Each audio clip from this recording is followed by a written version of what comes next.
আজকে রান্না করব বাটা মাছের ঝাল। নিয়ে নিয়েছি এরকম ফ্রেশ বাটা মাছ, তাতে একটু নুন হলুদ মাখিয়ে রেখে দেবো। জন্য লাগছে পেঁয়াজ, টমেটো, কাঁচা লঙ্কা, পাকা লঙ্কা, রসুন, আর এখানে বেটে নেবো সর্ষে, পোস্ত আর জিরে, আর লাগবে সামান্য কালো জিরা, শুকনো লঙ্কা ফোড়নের জন্য, আর হলুদ, লঙ্কার গুঁড়ো আর নুন। তেল গরমে বসিয়ে দিয়ে এবার মাছগুলো ভালো করে ভেজে নেব।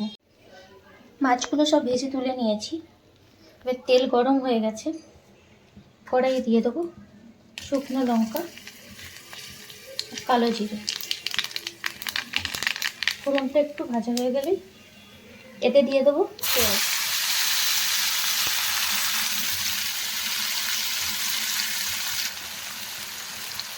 আর টমেটো।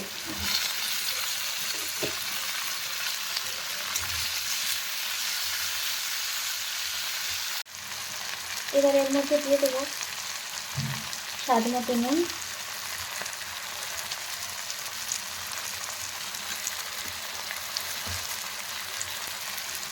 হলুদ আর লঙ্কার গুঁড়ো।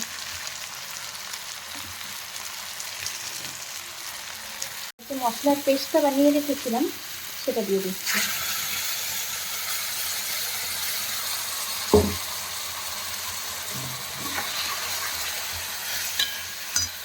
মশলাটা খুব ভালো করে কষিয়ে নিতে হবে, যাতে করে সর্ষের কাঁচা গন্ধটা একেবারে চলে যায়। ঠিক এভাবে যখন সব মশলাটা পুরো তেল ছেড়ে দেবে, তখন এতে অ্যাড করে দেবো একটু জল।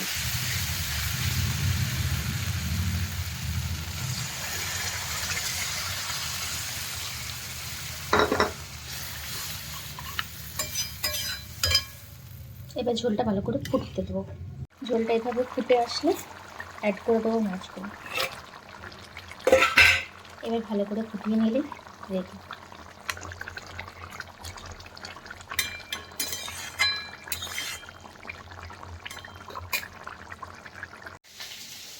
তৈরি হয়ে গেছে সর্ষে মাছ।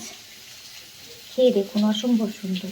আমার রেসিপি যদি আপনাদের পছন্দ হয় তাহলে ভিডিওটিকে লাইক, কমেন্ট, শেয়ার করুন এবং আমার পেজটিকে সাবস্ক্রাইব করে আমার পাশে থাকুন।